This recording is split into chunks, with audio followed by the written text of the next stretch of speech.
Welcome back. All right, so the global series, we had the second game today in this series out of four. So for Detroit, it's done. Detroit comes out of this one with 1 point instead of three, or four, I guess, if they'd won that one over Ottawa yesterday. For Toronto, they're sticking around on Sunday morning at a ridiculously early time for me. They're playing against Minnesota, so that'll be an entertaining game, I would imagine. And Minnesota will be on the second half of a back-to-back, the same as Detroit was today. So the scheduling kind of works out well for Toronto. That being said, it's Samsonov versus Line in this one.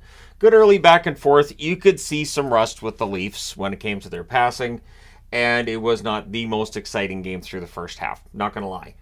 Strong forechecking by the Wings. Things get pushed in a hole by Samsonov. There's a net feed to Tavares. Near miss there. Lyon holds the next Tavares chance. We get more pushing. The shots on net are 2-1 for the Wings at 2.5 minutes. The Leafs have a 4-on-2 that's defended. We get a power play for Detroit. Near miss for Larkin from the slot. There's a near miss for Wallman. Then there's a shorthanded Gregor rush chance. That's held. We have Sprong with a shot that's blocked. It's cleared out. Power play is killed off. One shot on the net during that power play for Detroit. Wings do press after it ends. Camp then had a shot that was blocked and cleared. We end up with a power play for Toronto. The Leafs have trouble setting it up. They then do. They cycle. Matthews is denied. It's cleared out. Nylander to Marner on the near miss there. Their power play's killed off. One shot. So halfway through the period, the shots are 5-3 for the Wings. And spoiler alert, both teams had two shots the rest of the way. Gostisbehere fires one wide from the slot. Samsonov holds with Perron on the doorstep. Teams exchange rush chances. McCabe has a shot that's held. Tavares had a chance held as well. Domi then has a turnover backhand, and, Lyon holds on to that, not giving up rebounds at this point in the game. Marner to Matthews gets blocked. The Wings rush. Riley with a shot that's blocked. There's an ozone penalty taken by Bertuzzi. You don't like to see that. Wings with a power play with 2:34 left. Not that the Wings were happy, or not that the Leafs, I should say, were happy with that call. So there's a shorthanded rush by Nylander, and the Leafs honestly killed that off without much trouble, and so it's scoreless after one. Second period, 16 seconds in, the Leafs get a power play. They cycle. Riley shoots one wide. The next chance he had was blocked. Wings clear. The Leafs cycle late. Nyes tips one wide. Nyes has a chance that's held. There's some pushing. There's some punching. Power play is killed off. Tavares to Nylander gets picked off. So the Wings are doing a good job of getting in the shooting lanes and the passing lanes at this point. Raymond fires one high. The rebound's cleared. Matthews with a rush chance. That's kicked aside. Yarncroke with a rush chance. That's saved. Bertuzzi with a near miss on a net drive. Things get pushed in a hole by Samsonov. The Wings end up with a power play after that. They do set up in the second minute, so it takes a while before the Leafs let them set up. Raymond has a shot that's held. There's a shorthanded rush by Matthews that ends up finishing out the kill.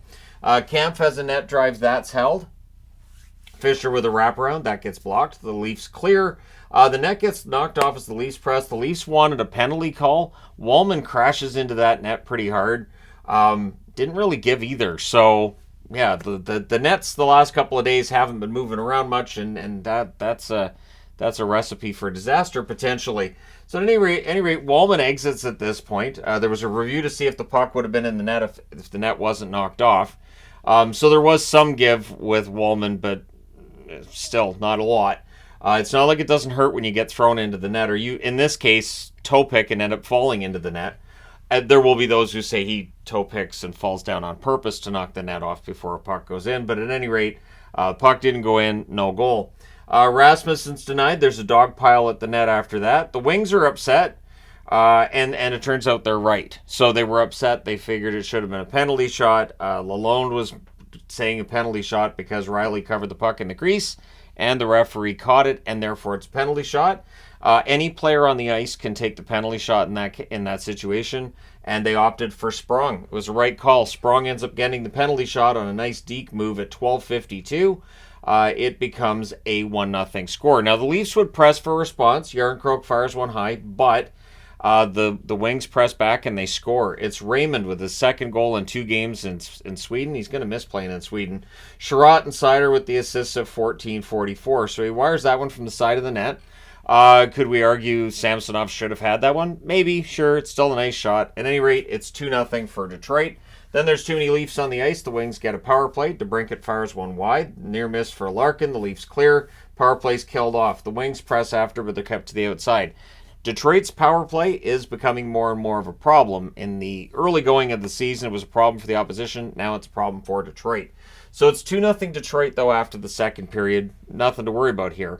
Until the third period, well, it starts out pretty well for the Wings. They have the early edge. Nylander then steals. This rush chance is held as Nylander was going to embark on his plan to, I'm going to single-handedly bring the team back.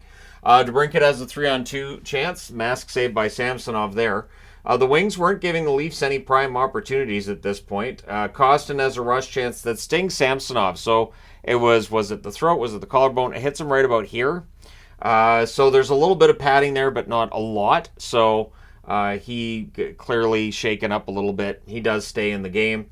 Nylander fires one high on a rush. McCabe has a net drive that's blocked. And then Bertuzzi scores at 3:50 from Nylander and Tavares. It is a 16-game point streak by Nylander at the primary assist here on a goal where Bertuzzi just taps it in, as Bertuzzi would have himself a third period that would make you think, you know what, Bertuzzi's starting to figure things out in Toronto. So the Leafs then look to tie it. The Wings, though, they get some pressure at 5.5 minutes. The Wings even got a change in before the Leafs were able to get it clear. Post then for Kampf, away from a tie game. So Kampf ends up hitting a post there. Mata blocks a Nylander net drive.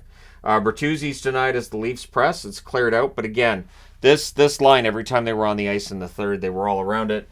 Nylander has a screenshot that saved. The Wings failed to clear during that. McCabe has a blast that's held. It's all Leafs at this point. Larkin then has a shot that's blocked as the Wings press. Yarncroke clears it out. Shots are 10-6 for Toronto with 8 minutes left. Marner's robbed in close. Nyes then draws a Leafs power play, and they score on it. It is a great pass by Marner, and Nylander makes no mistake, buries it. Tavares with the other assist at 13:03. And then at 14:27, John Tavares, who is moving up the all-time scoring list now, I believe he passed Phil Kessel today, Bertuzzi and Nylander with the assists. So suddenly, the Leafs have a lead, 3-2, in a game where Detroit played so well through those first 40 minutes. So it was a face-off win, and then it's tipped in close by Tavares. So really a solid all-around shift, and it's suddenly 3-2. Tavares with 3 points, Nylander with 3 points, and Bertuzzi with 2 points. So then the Wings look to respond. Gregor then had a sharp angle shot that was saved. Hall has a shot that's tipped wide. The Leafs clear it out. Goalie pull happens with 1.5 minutes left. Nylander fails to clear twice, and to his credit, he pointed at himself, was like, yep, that's on me, my bad. I do appreciate when a player says, yeah, that's my fault. I should have had that out of there.